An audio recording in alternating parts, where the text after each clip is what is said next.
Guys, I'm actually so excited. Like, this is the most Ace Attorney, Great Ace Attorney case so far. April 17th, 12:41 p.m. The Old Bailey, defendant's antechamber. Ah, Gina, how are you holding up? Well, I'm starting to feel quite warmly towards her frequent cold shoulders now. Oh no, my electrical tape fell off. Anyways, Jeannie, are you all right? Why aren't you saying anything? She mad, but she's really thankful. She doesn't know how to say it though. What's the point, eh? Why go all this trouble and fight so hard for the likes of me? Because you're our friend? What? Well, you saw it, the picture. What picture?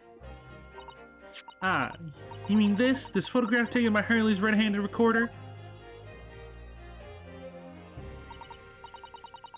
Well, I didn't think it captured a scene like that, that's for sure. I didn't think it would have captured a scene like this, that's for sure. It's hopeless. Anyone who sees this is gonna think I did it, aren't they?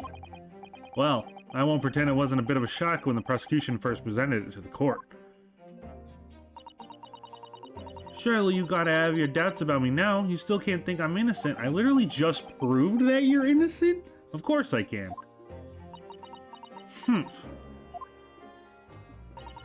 Ginny, why don't you talk to us?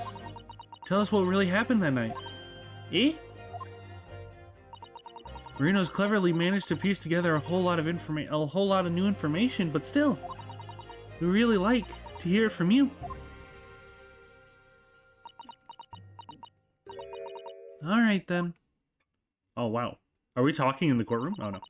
It was after we'd had the dinner together at your place, right, Iris? Then we all had a chat up in your office, didn't we? Yeah, I remember.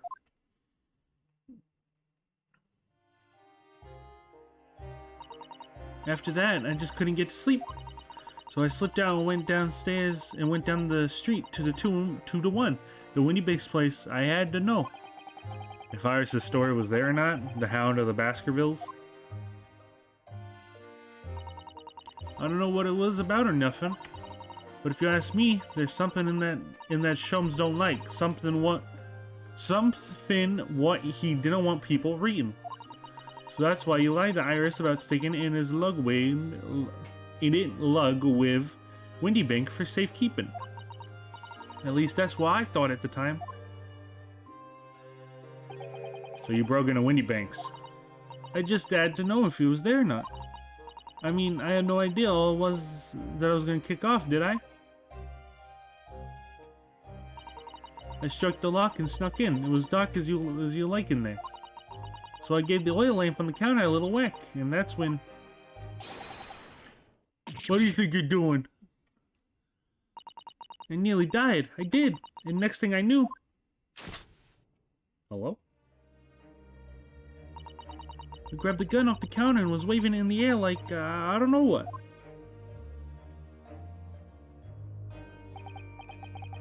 Oh, you're the girl who was in here earlier this afternoon. I didn't think pickpockets went in for armed robbery. The mantle script. Yeah, you got it in there? Did Sholmes leave a load of paper with you? A story? I beg your pardon? The Hound of the something or other. If a year, I want to see it. I'm sorry, young lady, but I'd soon rather die than relinquish an article belonging to one of my customers. I don't want it. What would you do with it anyways? I just want to see it for a year, that's all. Oh, you want to see it, do you? I want to know if Sholmes really pawned it here or not.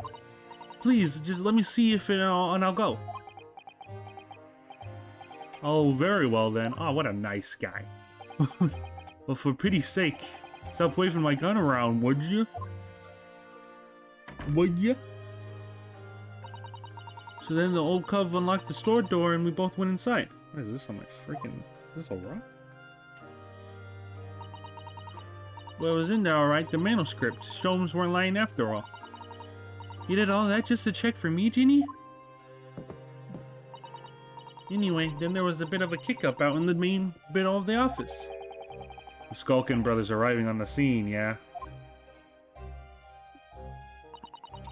What was that noise? Someone's breaking in. Dear me, is there some burglary convention here tonight that I don't know about? I think I forgot to shut the door behind me. Sorry. I better go and take care of it. Could I possibly have my gun back? Oh, well, I'll come with you and... Now, don't be foolish, young girl. You must stay right here. Don't leave this room under any circumstances. And with that, he took the gun out of my hands and walked back into the shop. I hung back in the storeroom, like he said, straining my ears in the dark to hear what was going on. Sounded like they got in a bit of a scrap. I started to think I should help, see? So I was just about to go out the storeroom myself when... 2 gunshots. I had a couple shots go off. 2, I think. Almost at the same time. And then there was, right at my feet, lying face down on the floor. It was right next to the storeroom door, so I slammed it and locked it quick as you like. Because you thought whoever had shot Mr. Winniebank might come for you.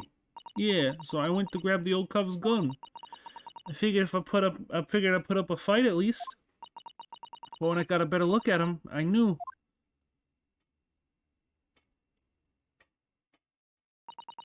Winniebank was a goner. So I felt funny in me then all of a sudden. Kinda dizzy. And after that, I don't remember nothing. The classic, I fainted when I saw the body and I got blamed for it. That must have been when you passed out, Gina. If I hadn't done what I'd done, the old cub might still be alive. Did you tell the police everything you just told us? Of course I did, but they didn't believe a word of it, did they? All they said was if I kept telling lies, it'll make things even worse for me. Well, now they know you're telling the truth, so that's the good part. Come on, Gina, we're about to prove you innocent. We're the ace attorney, baby. It'll be alright, Ginny, don't worry. Let's just stay strong a little longer. Bruno's about to put the whole culprit through the... about to put the real culprit through the mill. That cove, what was there in the... That cove... What was there in the afternoon? That Egbert Benedict. Egbert the Benedict. I still remember why you looked at me, like I was nothing. He was there that night. We don't know his real name yet. But I'm convinced that he's involved somehow.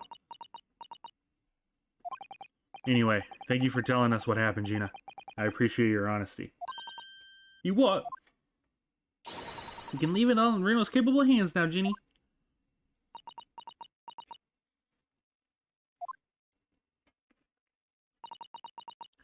Mr. Naruhodo. Yeah? How come you trust me? I don't get it.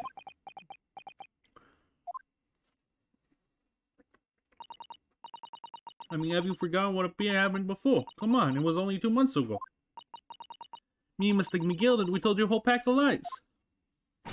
I know you got the bug right off with him, even though we was a killer. No, I can never forget that. Oh. I did what I thought was best at the time. But the pain of that error judgment doesn't get any easier to bear. Still, don't forget that I also made you a promise. I told you that I'll be on your side to the bitter end no matter what. But what if I'm lying?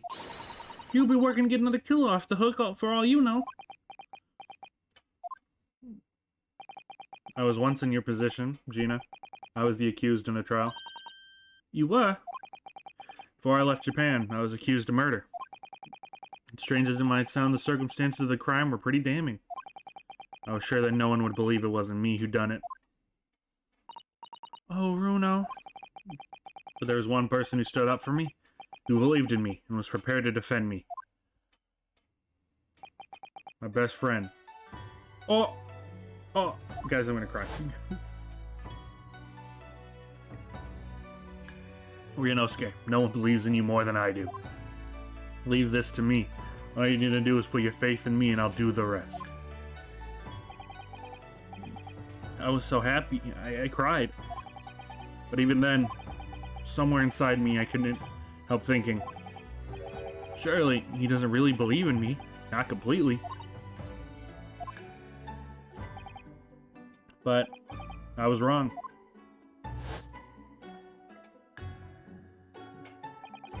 As soon as my trial began, it was obvious that he had an absolute unwavering belief in me.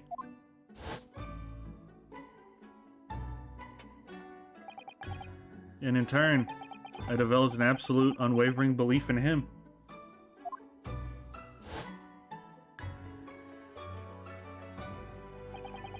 Since then, I came to realize, you want someone to believe in you, you have to believe in the other person first. What are you saying? I promise you, Gina, that no matter what happens, I'll keep believing in you. So you don't need to worry. I won't let you down.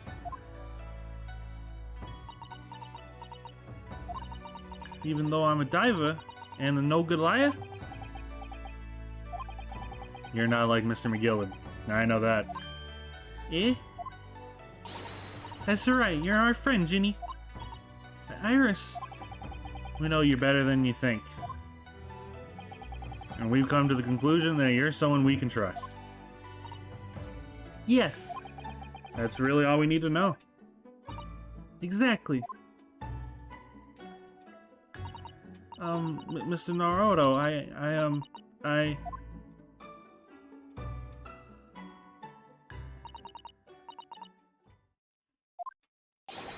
Defendant Jean Lestrade and her legal representative?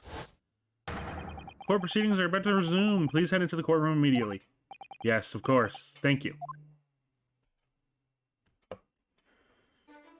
I've been both a defendant and a defending lawyer in my time, so I knew only too well just how hard it was to put all your faith in another.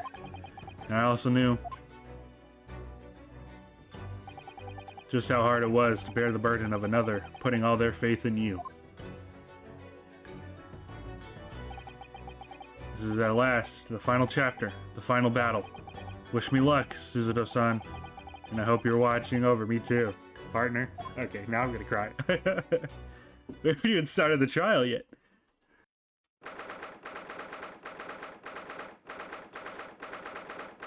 April 17th, 1:40 p.m., the Old Bailey courtroom.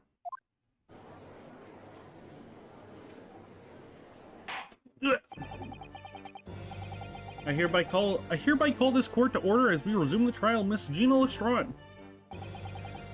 Lord Van Dykes, have we successfully subpoenaed the witness? The subpoena was delivered to the communications station where the man works immediately, my lord. However, the heavy rain has delayed the arrival of his carriage, it would seem. I see. Then let's turn our attention to Inspector Gregson's precis of the case heard by the court this morning. The glaring omission of the third bullet in your report is serious blunder, Inspector. Yes, I can only apologize, my lord. And although the defense chemical analysis of the blood at the scene makes for a compelling argument, I cannot permit such untried methods to be used as evidence in my courtroom. It's a big mistake to cross Hurley and me, a very big mistake. My lord, the subpoenaed witness has just arrived in the building. Why even mention that he was going to be delayed then? Thank you, officer. Show him to the stand without delay. Mr. Egbert Benedict. I didn't expect to be crossing paths with him again so soon, and certainly not like this. I did. Here you have the Skulkins, and now we have Egbert and Greg. Thank you for complying with the court's subpoena on this very short notice, sir. But of course, my lord, an upstanding member of London society, it is my pleasure to oblige. Now, kindly state your name and occupation for the record. Ashley Graydon, Communications Officer. Mr. Graydon and I both work at London Central Communications Station. Now, perhaps somebody would kindly explain what all this is about. You were apprised of the situation by the court officer on the way here, I presume? Yes, I was. Something to do with a murder that took place at a pawnbroker's on Baker Street? And some nonsense about me being there on the night in question? That is the accusation indeed. This is really beyond a joke, you know. Very well, without further delay, the court will hear your testimony now, Mr. Graydon. You will respond to the accusation made against you under oath. Gladly, my lord. Gladly. I still don't really know what voice to give him. I guess it's too late. I guess I've already stuck with this for too long. The accusation. Naturally, I have occasion to make such use upon brokering service from time to time. But are you seriously suggesting I colluded with these thugs to break into the place on the night of the murder? I have no intentions of admitting to such an outrageous accusation, even if certain parties here present claim that my blood was found at the scene. Some Scaramouche detectives' homebrewed diction can hardly be taken as serious evidence. Alright, you're going down. So, you deny the accusation completely, do you? I must say, I am dismayed. For the highest court in the land to be swayed by this self-professed detective's toy.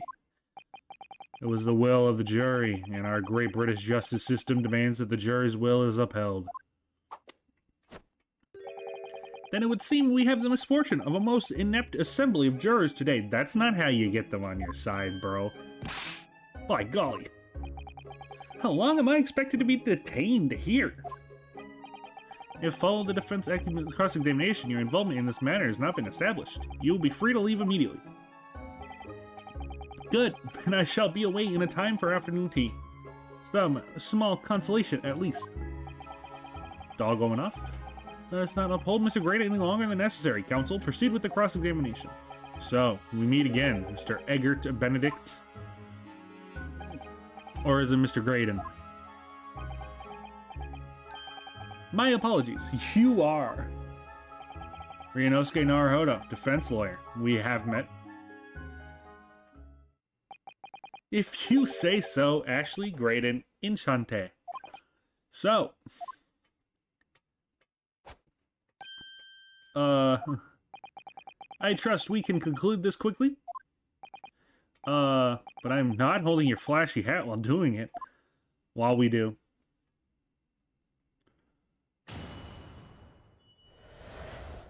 The accusation. Actually, I have an accusation for pawnbroking service. Yeah. Hold it, wait a minute. Do we really, though? Yes, we even met at the very pawnbrokery where the crime took place on the afternoon of the day in question. Though, of course, you introduced yourself by a different name at the time. It was Mr. Eggert Benedict, I believe. Tell me, why made you... The witness is here to testify about events that took place that night. Alright, rude. He is under no obligation to answer such unrelated questions. You can't be serious. Thank you, because certainly I do not feel inclined to answer such an inappropriate question. So he's going to be invasive, is he? It's an effort not going to give him... In an effort not to give anything away. This could be tricky.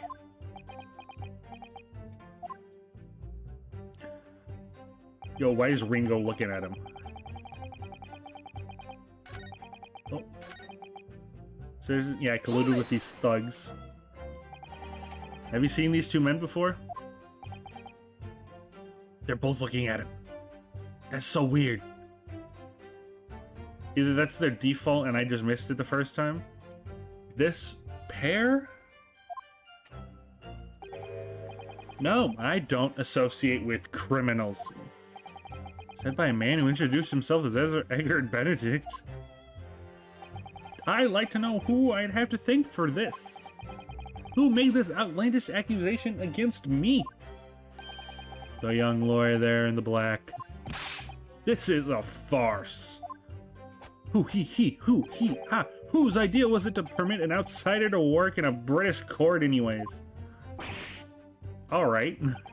Well, needless to say,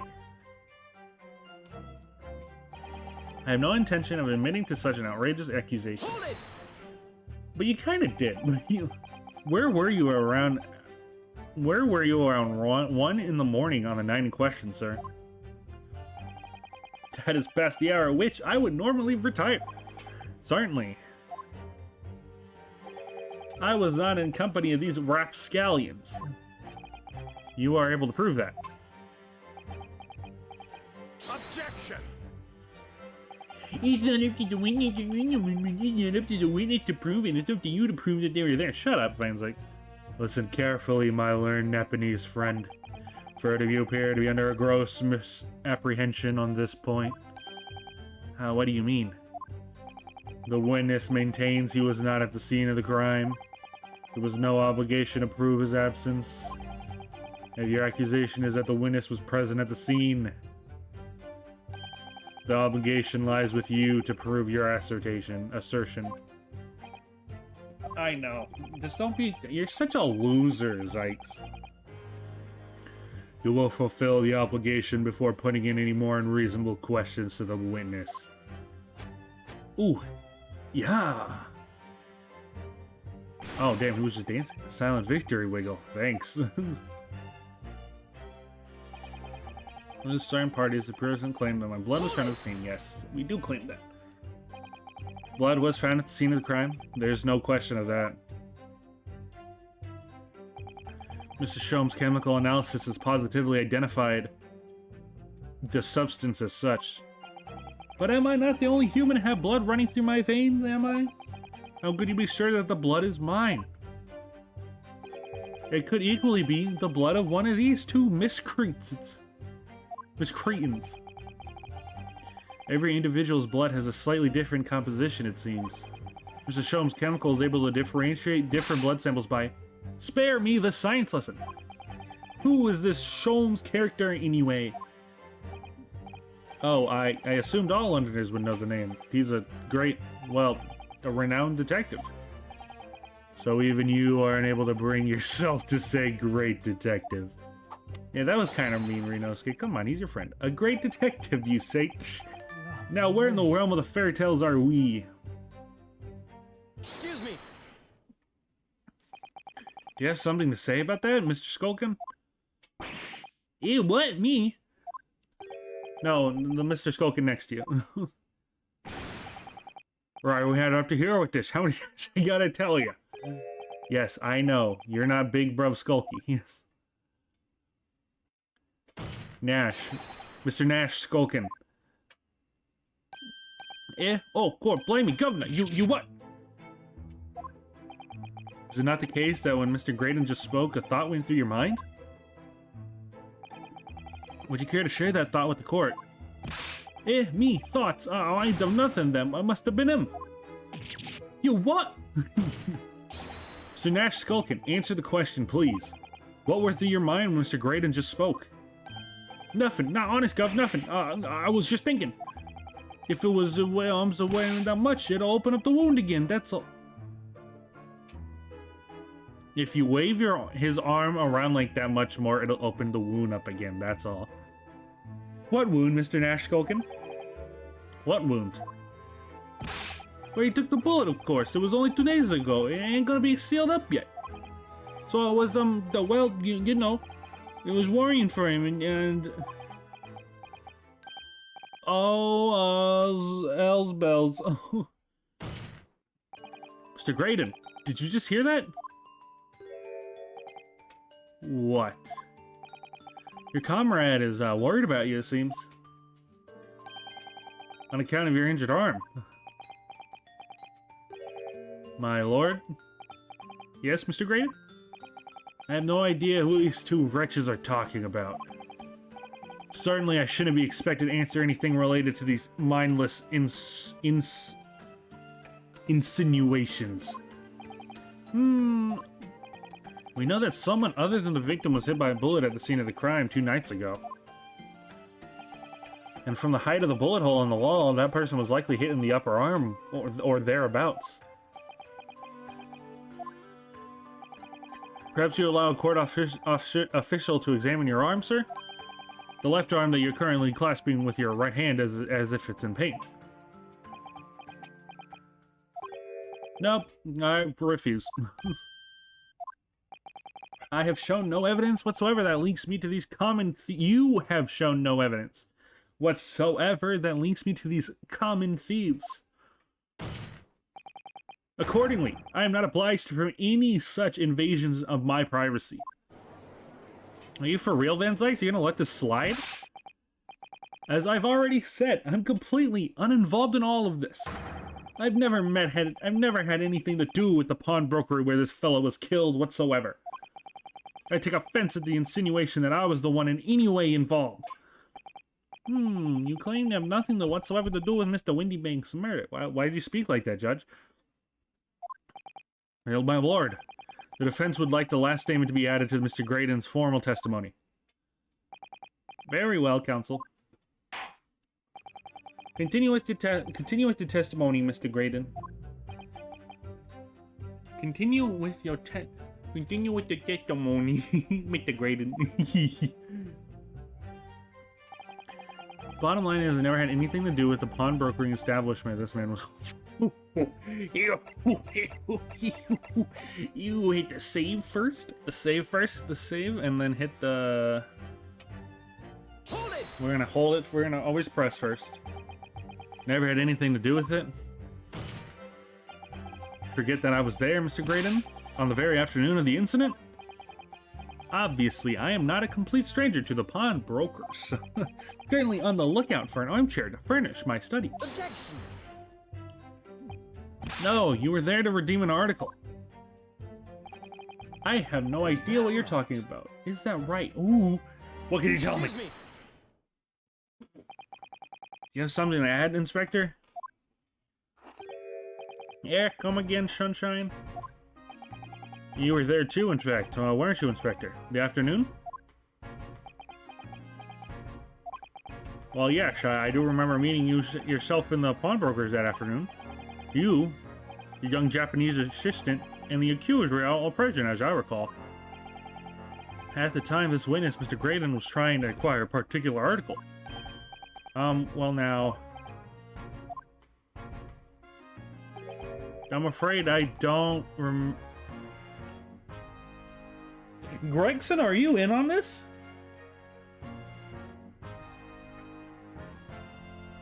You were there! Greg, what do you mean? What? But you must! I'm not going to lie and pretend I remember something I don't. You know, Gregson.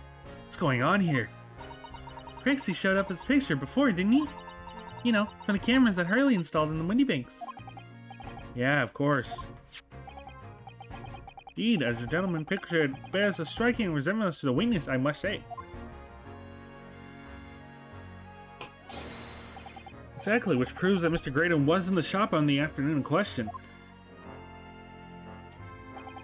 At no point have I denied that fact. I merely entered the shop to peruse the articles on sale and have a word with the broker. Okay, that's a lie. Nothing more. Okay. Gregson. This makes no sense. I understand where Mr. Graydon might be trying to cover his tracks. But why would Gregson be trying to avoid giving testimony about what happened? Gregson? Gregson, are you in on this? That's all he's gonna say on the matter, is it? What do you think, Runo? I think he has no intention of telling us anything. Yeah, he's well aware that the less he says, the less chance he has to give himself away. The complete opposite of Hurley, then. He seems to think that the more he says, the better. Well, at least I managed to prise a little more information from the witness's lips.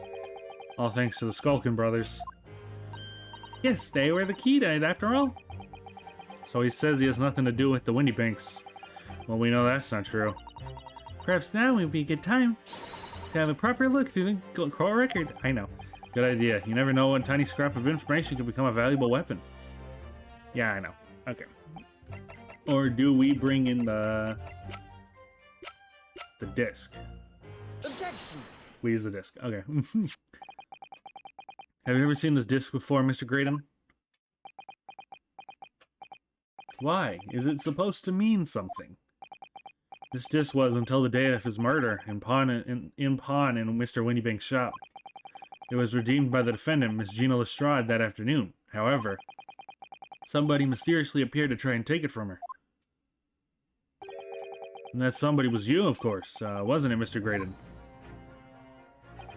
As I have reiterated numerous times now, you are mistaken. That was not me. I've never seen that disc before in my life. It may have escaped your notice, but there is a small smear of blood on the disc. Oh yes, resulting from an abrasion on the thumb, perhaps. That's right. The surface of the disc is covered in hundreds of tiny metal bumps. For the skirmish to acquire the disc, the thumb of the person who tried to take it has suffered minor lacerations. So, while the disc bears the remnants of the skirmish in the form of the smear of the blood, the thumb of the person in question must bear the remnants also, in the form of a scratch. Good gracious, indeed it must. Mr. Graydon, you refused to allow a court officer to examine your arm before. Are you now going to refuse to allow us to examine your thumb? Because I have no doubt that it bears a small scratch consistent with this. I have no doubt that it will bear a small scratch consistent with the smear of blood on this disc. Ooh. Well, well. It would seem I underestimated you. What's the meaning of this? So you admit it now? You admit you have a scratch on your thumb from when you attempted to take the disc from the defendant?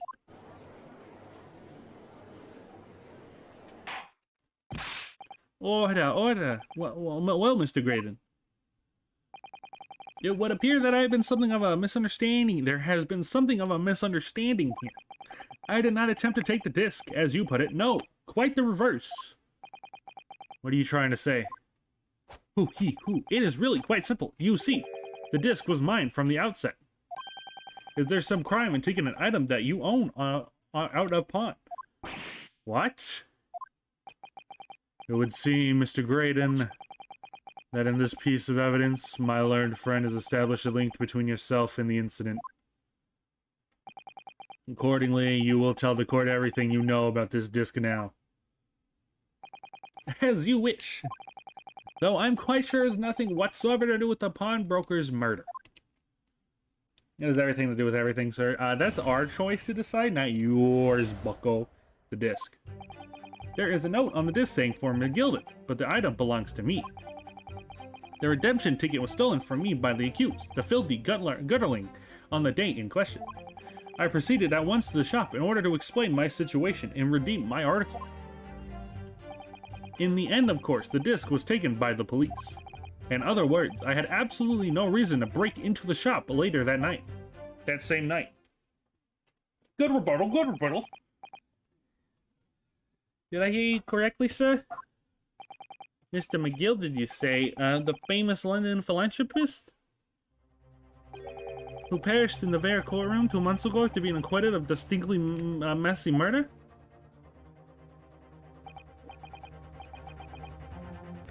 Yes, my lord. The one and the same. But good lord, Mr. Graydon, are you saying that Mr. McGill and yourself were acquainted? Yes, that's correct.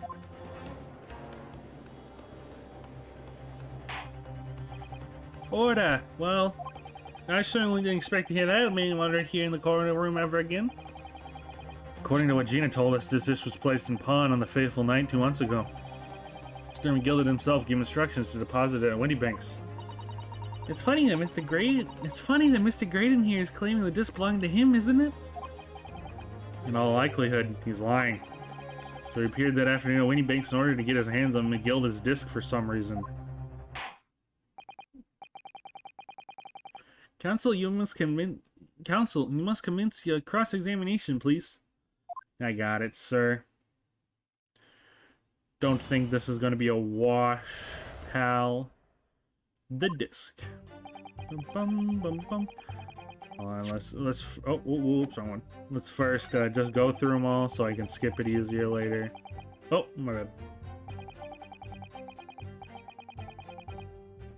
Mr. McGilda slipped the disc in his coat pocket and had it deposited at Windybanks. And when he realized he was going to be arrested on suspicion of the omnibus murder, he threatened Gina and forced her to take the redemption ticket. There's no doubt about it. That witness is lying through his pearly white teeth. Police are obviously oblivious. Wait, the police were obviously after something left behind by Mr. McGilda as well. That's why Inspector Gregson ended up taking the disc into custody that day. You know, come to think of it, he was actually extremely worried that the disc was going to be in evidence for this trial. But Gregsy was being strange. But Gregsy being very strange about all this. There must be a reason for that, I'm sure. I just don't know what it is. For now, I need to focus on exposing the fact Mr. Graydon is lying in his testimony. I feel like this is the most suspicious. Yes, it was taken by Inspector Gregson here, wasn't it? That's right, that was that very man. Apparently, the police are collecting anything that has a connection to Mr. McGilda as evidence. Excuse me. Gregson, you have something to say? Something wrong, Inspector? His ship just disappeared. What do you mean? The last remark Mr. Graydon made in his testimony seemed to trouble you in some way. Yeah, no, I didn't. It's nothing. Leave it alone.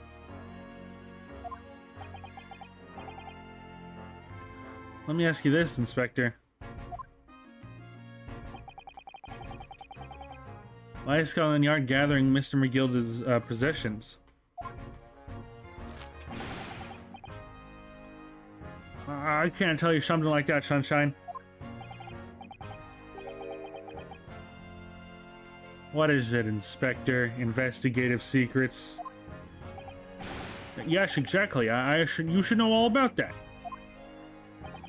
Magnus McGilda, who died so unexpectedly after his trial 2 months ago. Man renowned through the capital for his great contributions to public life, yet he had a dark side too. Where are you going with this, Van Zykes? I suppose the police are dealing with the aftermath of his nefarious activities, are they? That's enough. Papas like me have duties to carry out when we're not at liberty to talk about. That's all you need to know. Duties confined by Lord Strongheart, I presume. The Lord Chief Justice appears to have great faith in you, Inspector. No, he mad. Oh. The bottom line is, if you want to get more out of me, you're gonna make Lord Strongheart's paw print first. You're gonna need... What's all this about? It's like there's something going on between Gregson and Lord Van Zykes here. Is it the whole... Well, it would appear the inspectors reveal all of his liberty to reveal it. So Graydon, let us return your testimony. Gladly, my lord.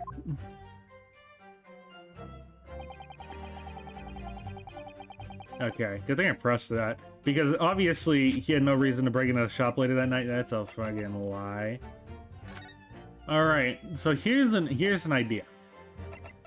I don't know why, but like he wanted something of Mr. McGilda, which was this, and it was confiscated by the police. This picture that this redemption tick is also on is the same as this ticket. So maybe he mistakenly thought this ticket also belonged to Mr. McGilda. And that's not the only thing I can think of. Because it was sitting on the counter. It was sitting on the counter. So he probably just saw the front, assumed it was the same one, when he tried to break in and tried to take it back. Maybe? Or I'm stupid. Objection! It's one of the... Oh, well, it worked! Okay, that's the only one. That one was like it wasn't obvious, but like that was something I could maybe see, so I just went for it instead of pressing everything first. This disc was deposited at Windybanks on Magnus McGilda's instructions. You knew that, and you went there with the intention of obtaining it for yourself. Objection! Conjecture again, and in any case, the disc was taken into custody by police that afternoon. The witness had no reason to visit the pawnbrokery again that night. Objection. Sorry, my learned friend. But that's not true. What? Mr. McGillard had another article on pawn at Windybanks. And as this second pawnbroker ticket proves. Wait, what? Does it? I thought this was... Mr. Windybank appeared to have used the back of this photograph to write out a redemption ticket. Written it very neatly, but still, perhaps he ran out of paper, so he had to use anything he had on hand. It's hard to know what's the fun and what's the reverse side now. Wait, this also I thought this was the...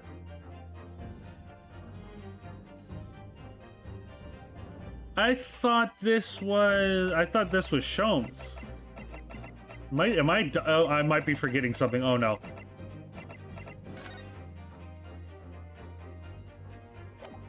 Oh god. Ah.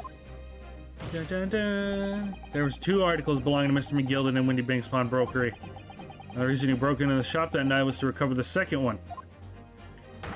Together with your 2 accomplices, the Skulkin brothers. Ah! This is the second ticket, is it? What is the man deposited? The article description reads, 1 small box. I thought this was Sholmes's. My bad. Rather unique, rather vague description, it seems to me. Are you suggesting I broke into the pawn... Wait. Are you suggesting that I broke into the pawnbrokery with these 2 clowns in order to steal some trinket box? I believe there are adequate grounds to suspect that you did. This is absurd. What on earth would I do such a thing? Once the article had been forfeited, I would simply walk into the shop and purchase it. There would be absolutely no need for me to resort to theft. That's a good point. Indeed. The witness makes a solid argument. So that means that for some reason, this Graydon fellow needed a small box that very night, does it? Objection. It's time to put an end to this nonsense, my lord. Would you be a little less cryptic, Lord Van Zykes? I do hate to ruin my learned friend's argument, but the truth is incontrovertible. On the night in question, no small box was taken from Windybank Pawnbrokery. Yeah, because he was shot. And rest assured, the prosecution can prove it. Because he was shot. Because he was... Hello? What? Good gracious. Inspector, show the photographic print to the court, if you please. Oh, yeah, sure. What prints? These prints were taken from one of the detective security cameras. Ah, Hurley's red-handed recorders again. As previously explained, using this plan of the shop layout. The victim establishment was furnished with automatic cameras in 2 locations. One was set to capture the counter where Windybank received his customers, and the other was set to capture the shelves on which articles were placed for sale once forfeited. According to the information on his ticket, Mr. McGiller's small box had been forfeited already. 2 days before the incident, at 9 p.m. on April 13th to be precise. Which means it would have been on the shelves of forfeited items in the shop front. So what I have is print taken one of the cameras about 2 hours before the incident. That's at 11 p.m. on 15th of April. On April 15th.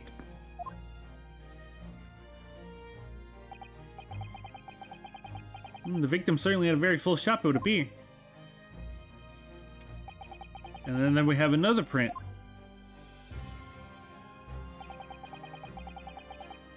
This one was taken 2 hours. This one was taken 2 hours after the incident.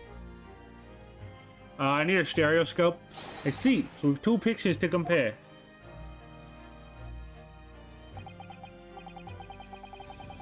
Let's see. Please. Hold on. Let's see. Oh, I'm not seeing anything missing. Which I guess is the point. You must say placing them side by side leaves me cold. Dear me, that's starting to make my headache. Obviously, as Scotland Yard was considered theft as one possible motive in this case, explored the possibility that something had been taken in addition to the victim's life. So you men have already compared these two prints thoroughly, Inspector? But did you use a stereoscope, sir? No, did you? Yeah, sure.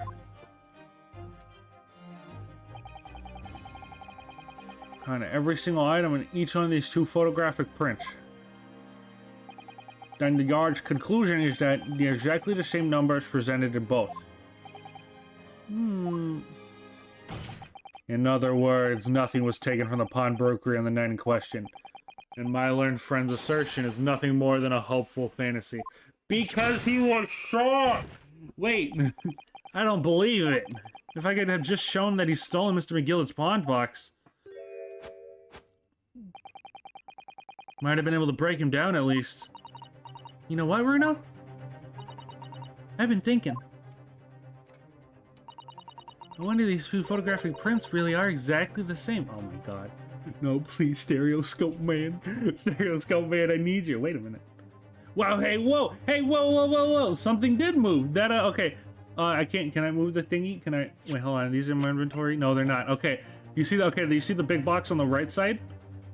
To the left of it, there's that small brown box. It was moved to the left. No, it was moved to the right. Yeah, thank you, Iris. What? So, counsel, in the light of the evidence put forward by the prosecution, what is your position? Seems that, in fact, on the night in question, nothing was stolen from the victim's establishment. Do you accept the prosecution's assertion? I don't know. Could there be some hidden discrepancy in these two photographic prints somewhere? Absolutely!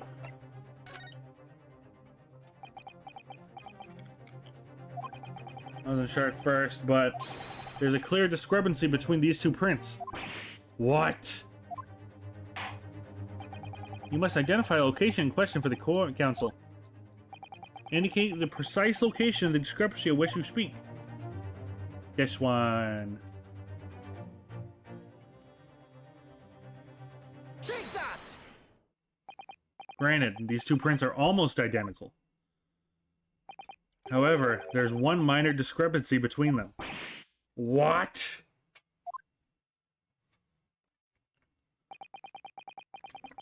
When you view the two pictures stereoscopically, I didn't do that. I just looked. I just used my eyes. A single area stands out as being different. The location of this small box. Let me wait. Unbelievable.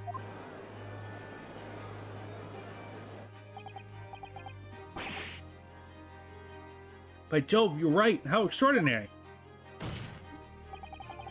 What this tells us is very simple.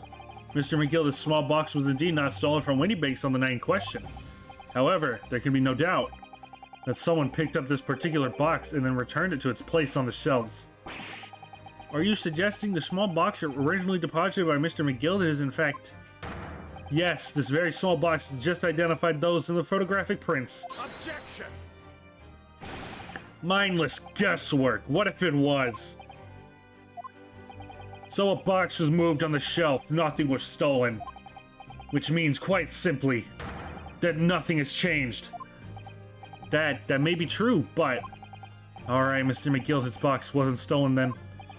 But doesn't the fact that it was moved like that change things? It changes everything, baby! I believe this changes everything about the case.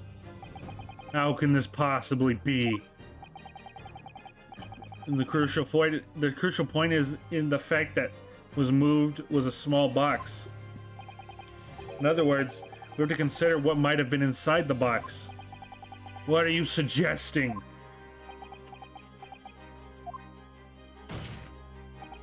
I'm suggesting that we need to examine that box as soon as possible. A vital piece of evidence is sitting on the shelves at Winnibake as we speak. Objection! That won't be necessary. Something little box belonging to a man who died 2 months ago can't possibly be relevant to this trial. court does not uphold your objection, Lord Van Zykes. Bailiff, arrange for an officer to go to Baker Street at once. Obtain the small box in question and bring it here for further examination. Oh, Van Zykes. Oh, you got a baby rage? You got a baby rage? Gonna be a little mad? Gonna be a little spicy salt? Gonna sprinkle some on you? Yeah, look at your face. Yeah, look at you. You know you lost at this point. You don't know how you lost, but you know you did.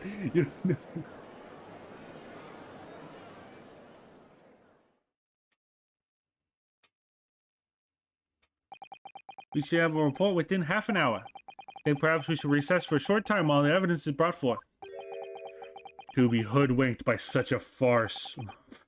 Disappointing. I beg your pardon, Lord Van Zykes.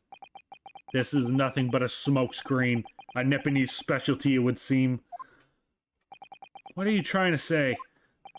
My learned friend has persisted with the same line of reasoning from the very beginning. That this witness's intent was to steal an article belonging to Mr. McGilded from the pawnbrokery. Yet common sense tells us that none of that articles have value enough to be worth stealing in the first place. Exactly. It would be beyond absurd to break into a place for the purpose of stealing such commonplace property.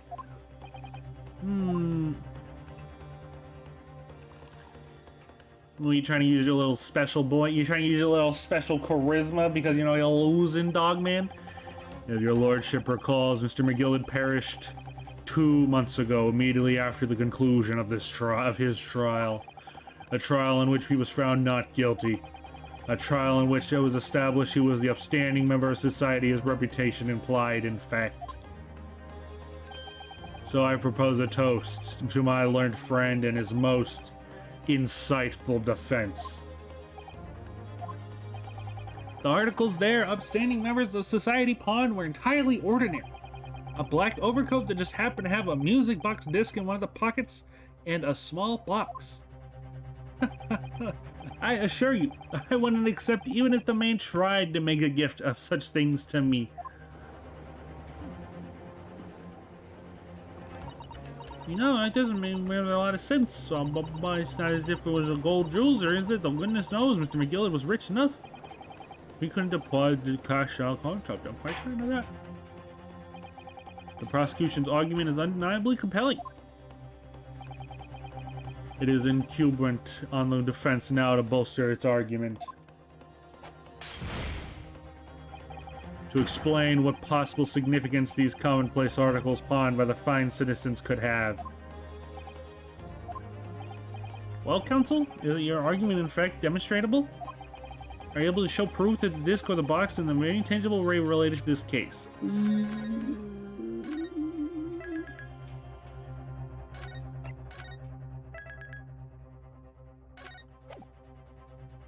Can I? Well, what's the matter, Runo? We all know they're related, don't we? They're both vital pieces of evidence. Yeah, of course. You and I both know that. We know Mr. McGill is true character, and we know the disc is significant, even if we don't know why. But if we explain all that to the court at this point, we'll have to acknowledge that Mr. McGillen's acquittal 2 months ago was a mistake. And that's the defense argument was flawed, based on the false information. And that would mean admitting that Gina committed perjury. Yeah. But Ginny, could it be that Van Zykes knows? Is that why he's doing this now? Because he's anticipated everything? But maybe this could be a great opportunity for us. Sorry? What do you mean, Iris? Well, what it was that you always said, Runo. Sooner or later, the truth comes out. Every time. Alright, the exact significance of the things that Mr. McGill has deposited with Mr. Winniebank is something that only Gina can explain to the court. But if I put her on the stand to testify about that, it could critically damage our chances of winning this case. But it's the truth, Ryunosuke. That's what we have to say it. What's the right thing to do here? My lord, the defense would like to make a proposal. Oh, what proposal, counsel? While the court awaits the arrival of Mr. McGilded's small box, I would like to call the defendant, Miss Gina Lestrade, to the witness stand. The defendant? To what end? It's to do with the various articles deposited at Windy Banks by Mr. McGilded, my lord. Miss Lestrade has information relating to them. I believe it would be beneficial for the court to hear what she has to say. It would prove the significance of the articles in question once and for all. Well, well, things are becoming interesting. I presume you considered the implications of the testimony you're proposing. In particular, the impact it will have on the accused standing, and indeed your own. I have. Lord Van Zykes, would you care to explain the last remark? The prosecution accepts the defense's proposal. I move to interrupt the cross-examination of the current witness and hear from the accused herself. Very well, if you have no objection. So the court will now hear the testimony of the defendant, Miss Gina Lestrade. Your witness currently in the witness stand may step down until further notice.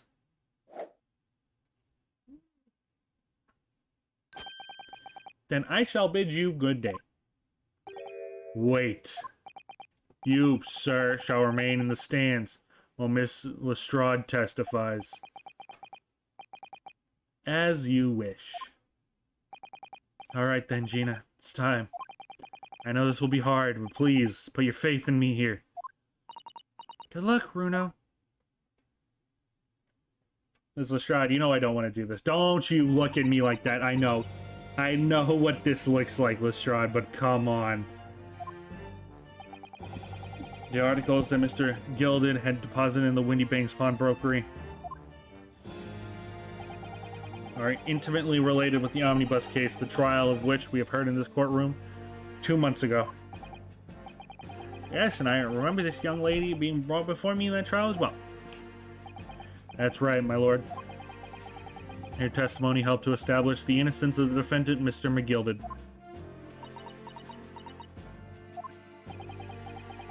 The omnibus case was intriguing, to say the least.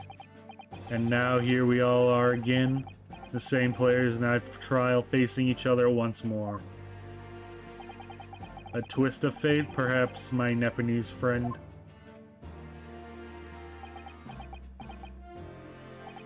Allow me to recap the events of 2 months ago. An old brickmaker was stabbed to death in an omnibus running around London winter streets. Apart from the victim, there was only one other person in the carriage, Mr. McGilded. Naturally, he was the prime suspect for the murder. But as the trial progressed, another possibility emerged. That the murder in fact took place above the defendant's head on the roof deck, with the body then being dropped through the skylight into the carriage below. It was Miss Lestrade whose testimony brought that possibility to light. At the time of the incident, Miss Lestrade was concealed under a seat in the carriage, hoping to pick the pockets of unsuspecting passengers. Then, immediately after the trial having been acquitted of the murder, Mr. McGilded died in that very courtroom, in the most extraordinary of circumstances. A mystery that has remained unsolved even now 2 months on, as indeed does the omnibus murder itself. That is it may. I recall neither the disc nor the small box being mentioned in the course of these proceedings. Miss Lestrade, would you tell the court now, please, what really happened in the omnibus 2 months ago? I mean, I don't know what you mean. I already said what I know. And what about everything you told us yesterday from inside your prison cell? Please, Miss Lestrade, this is extremely important. Well, but remember, you're a little girl. If it transpires that you willfully withheld information in the trial 2 months ago, the Home Office will seek to prosecute you for perjury. And naturally, you will lose all credibility as a witness. Although, let's face facts. You have little credibility to lose. Ginny, don't listen to him. Please, you have to trust Runo now. Iris, we're on your side.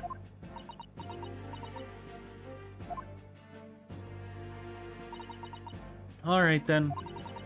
I'll talk. It's the right choice, Gina. Well, it would seem that my learned friend is hell-bent on bringing the entire courtroom down about his ears. So be it. I must confess that I'm struggling to understand what on earth is happening here. However, it would appear that Mr. McGillicud's pawned articles in the extraordinary case of the omnibus harbor secrets of which have been hitherto unaware. Come on, Gina. So, Miss Lestrade, you will now give your testimony before the court about the events 2 months ago. You will reveal the truth, a commodity sorely lacking in your original statements. This is it, then. Everything is going to come out. Like Van Zyke said. This could bring the whole courtroom down about my ears. But as a lawyer, I'm prepared to take that risk.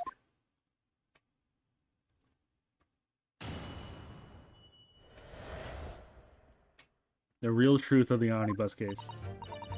Truth is, the brickmaker's cove was in the cabin of the omnibus the whole time. When the Irishman dragged me out from under the seat, I saw the disc on the floor. All of a sudden, I heard a scream from above me head, and the pair of the roof deck went off to call the slops. That's when Mr. McGill had slipped the driver some tin to do a run to the pawn shop roundabout. He threatened me not to snitch, not to say nothing to no one about what I seen or heard. Good grief, this is outrageous.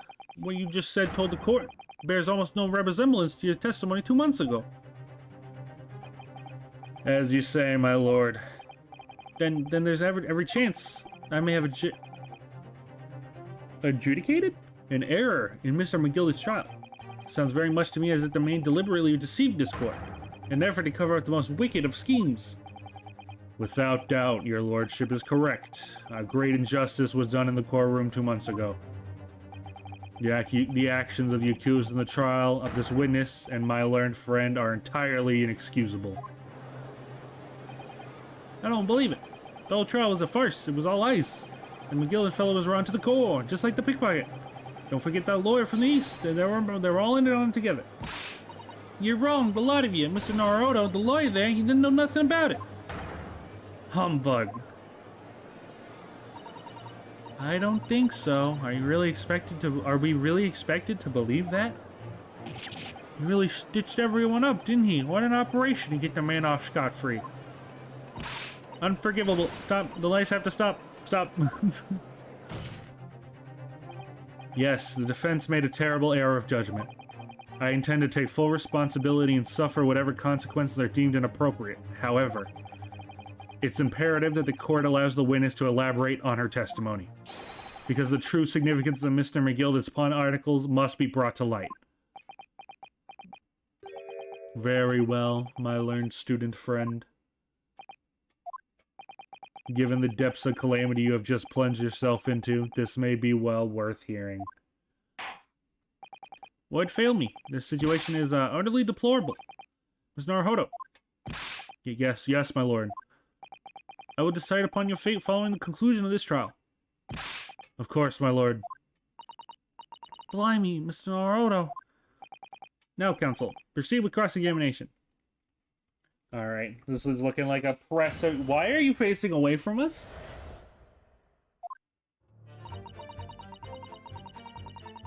Hold it! You were hiding in the cabin at the time as well, weren't you, Miss Lestrade? If I remember rightly, in the storage compartment underneath one of the seats. Yeah, that's right. It's pitch black under there, so you can't see nothing at all. Collusion? There is collusion going on here. Hello? Excuse me. There's something you'd like to share with the court, Inspector Gregson and Mr. Graydon?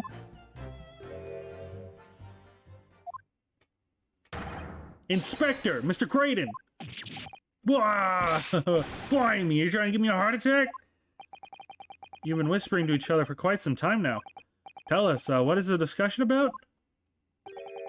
Discussion? With this fella? Pull the other one out, sunshine. You really think I've got anything to talk about with a shady gent like this? And I have nothing to say to this uncouth detective after he deprived me of that disc that was rightfully mine. They've clearly been talking the entire time I've been cross-examining Gina. It's as if they've been negotiating.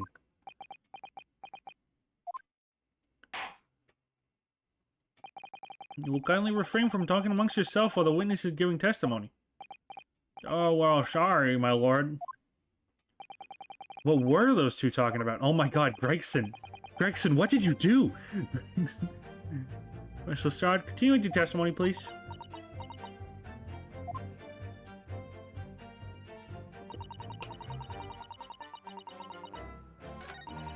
Hold it! You were hiding in the cat. Yeah.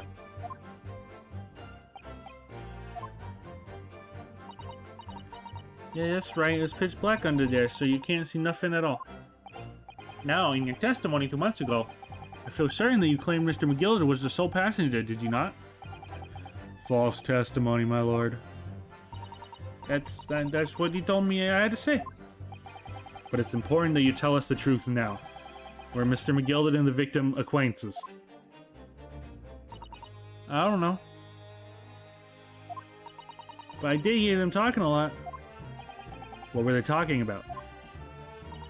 Well, I couldn't hear too well, but if I had to say, I think it was money or something. They kept talking about buying and not buying. Perhaps business dealings of some kind.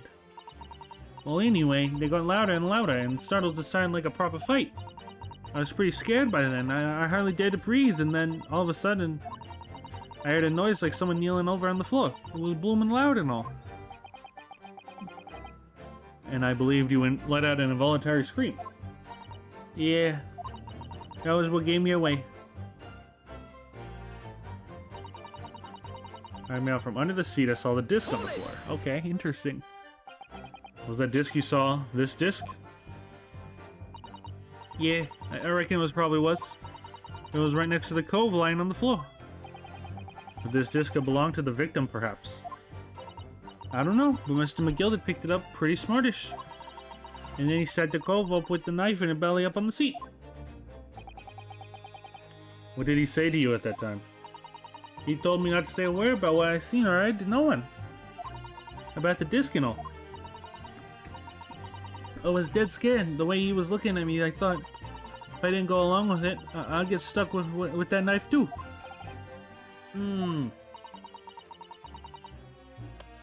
Then he started asking me a lot of questions.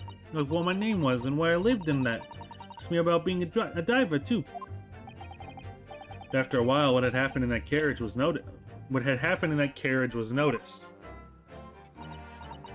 Yeah, that's right. First there was kind of rapping noise. Making sure that they weren't colluding anymore. All of a sudden I heard a scream from over me head and the pair on the roof deck were called to the slopes. There are two gentlemen occupying the seats on the roof deck, I believe. That's right. Bruce Fred playing lady first. They must have looked through the skylight and noticed the cove with the knife in his guts. What happens if we keep going? Does it stop on Miss Lone Lady first? When they screamed, the driver pulled up the horses and Mr. McGilly got me out of sight. Out of sight? Where? Back under the seat where I started off. Once the carriage came to a halt, the two cubs from the roof ran off to fetch the slops. If they immediately left to fetch the police, it would appear they were entirely unrelated to the incident. So that left Mr. McGill and the driver and you all at the scene. Yeah, only our driver didn't know I was there because I was under the seat. I heard the cabin door open and a voice from outside. Driver, yes, he also testified in the trial, I believe. Oh yeah, the Beppo. Beppo, my man.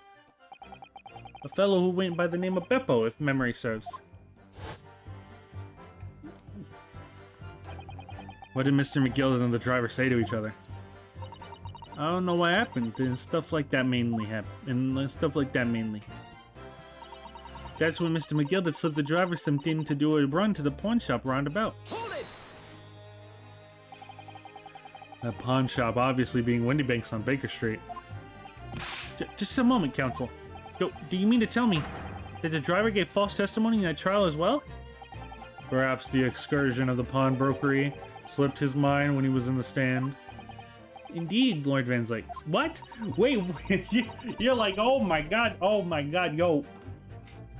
Someone with a nefarious background, obviously they lied. Someone who did nefarious things but have a slightly decent background? Nah, he just forgot, bruh.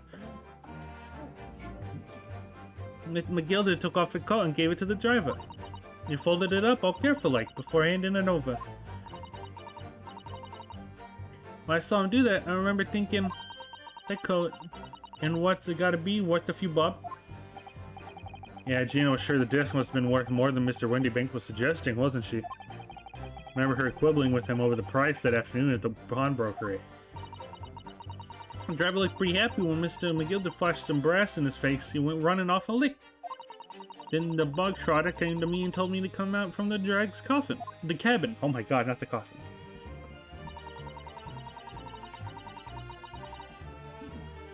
Better me not to snitch, not to say nothing. Ran you how exactly? Told me I'll only be able to scarp her if I did exactly what he said. Which included giving false testimony in court 2 months ago? Yeah, that's it. And there was one other thing he said. Which was... oh no. Oh no. He told me I'd have to hang on to the ticket from the pawn shop and make sure not to lose it. The ticket? Well, I never. Said that if I didn't show up to get the ticket off me before 2 months passed, I had to go to the pawn shop and pay the money to keep it in lug to stop it from being forfeited. He left me with some brass to pay for it. But really, why on earth would Mr. McGill have done such a thing? Depositing his overcoat with the pawnbroker before the arrival of the police, it makes no sense at all. There seemed to be only one logical explanation, my lord. What Mr. McGill had the driver deposit at Mr. Wendybanks was something he didn't want the police to see. Something very important that he needed to hide at all costs. Anyway, after that, he let me go. So I liked it before the coppers showed up. Thank you, Mr. Stroud. Thank you, counsel. I've heard enough. I believe we now have a reasonable understanding of what actually transpired on the omnibus. It would appear on the night 2 months ago, a negotiation was taking place on the omnibus. Negotiating concerning this disc, however, matters did not run smoothly. When the parties involved began to quarrel over price, Mr. McGilda took what he wanted by force, at the expense of the other man's life. Which proves my point. This disc is clearly extremely valuable in some way, though I don't understand why he is yet.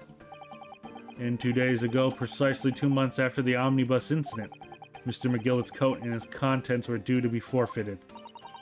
I didn't know what I should have done with the ticket. I mean, the cove died right there after his trial. I knew that. So you decided you would try to claim the articles as your own? Yeah, that's kind of bad, Regina. Gina? Not Regina. I keep calling you Regina. Well, why not, eh? They're only going to be forfeited. Why shouldn't I have got them? Anyway, you can't blame me for thinking about it. Thinking ain't no crime.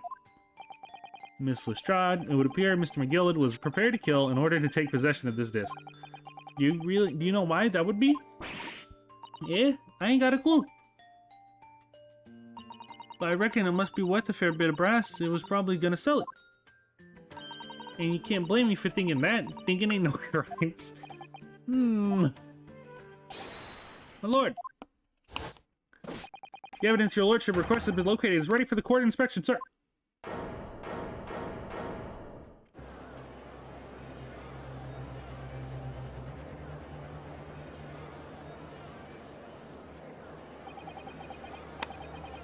Serious little box deposited by Mr. McGill 2 months ago. There's no doubt in my mind that this is a key piece of evidence in this far-reaching puzzle.